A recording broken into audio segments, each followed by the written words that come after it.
Orta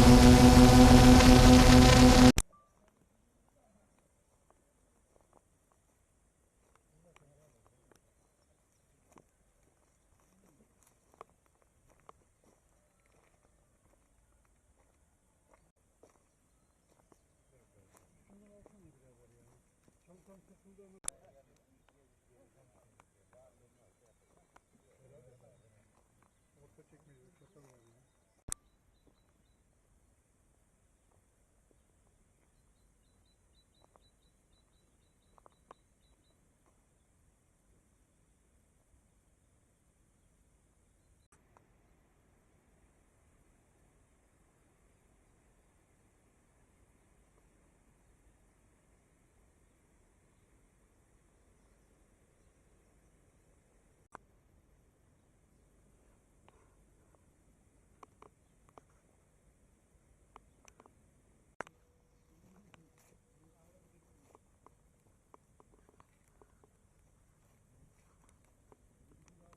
Hasan Ünal, emekliyim.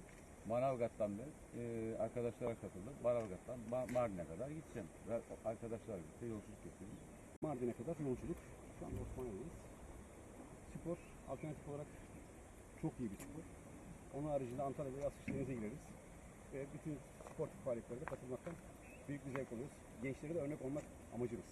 Doğayla iç içe, manzaraları izleyerek, hatta Kıbrıs'taki dağları da zaman zaman gördük. Bu benim için hayatımda en güzel turlardan birisi.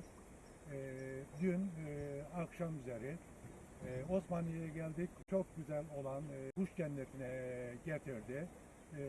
Güzel bir gece geçirdik. Her şey için teşekkür ediyorum.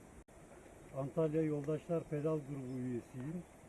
Oradan 4 arkadaş birlikte 20 Nisan 2019 tarihinde Antalya çıkışlı pedallamaya başladık. Hedefimiz Mardin. Kamp malzemelerimizle birlikte çadırlarımız, uyku tulumlarımız ve diğer kamp ekipmanlarıyla birlikte pedallamaya başladık.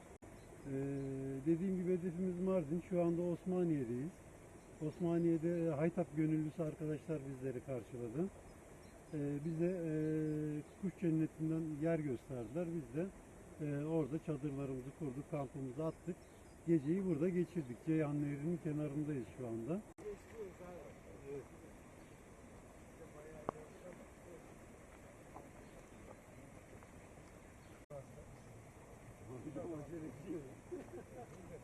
Hayvanlar da yesin diye şey. Hayvanlar rahat yesin.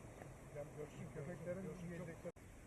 Bisikletli besleme projemiz vardı. Bisikletli besleme projemiz şu anda şehirler arasına yayılmış durumda. Bisikletli beslemede biz neyi amaçlıyorduk? Sokak hayvanlarını ve doğadaki diğer canlıları biz araçlarımızla Taze Bayatlar kampanyasından almış olduğumuz ürünleri dağıtırken araçlarla yaptığımız için bunu, yani içten yanmalı motorlarla kullandığımız için doğaya bir karbon salınımı bırakıyorduk. Bisiklette tamamen doğaya tam destek vererek doğaya hiçbir karbon salınımı bırakmadan sadece doğaya ayak izimizi ve Migros marketlerden aldığımız taze bayatlarımızı bırakıyoruz. Abilerimiz, genç yaşlılarımız, hepsi 65 yaş ortalamalı. Gençleri utandıracak derecede kilometreler yapıyorlar. Tam merkezdeyiz. 8 gün geldiler. 8 gün devam edecekler. Bu işin merkezde Osmaniye olması bizi çok mutlu etti.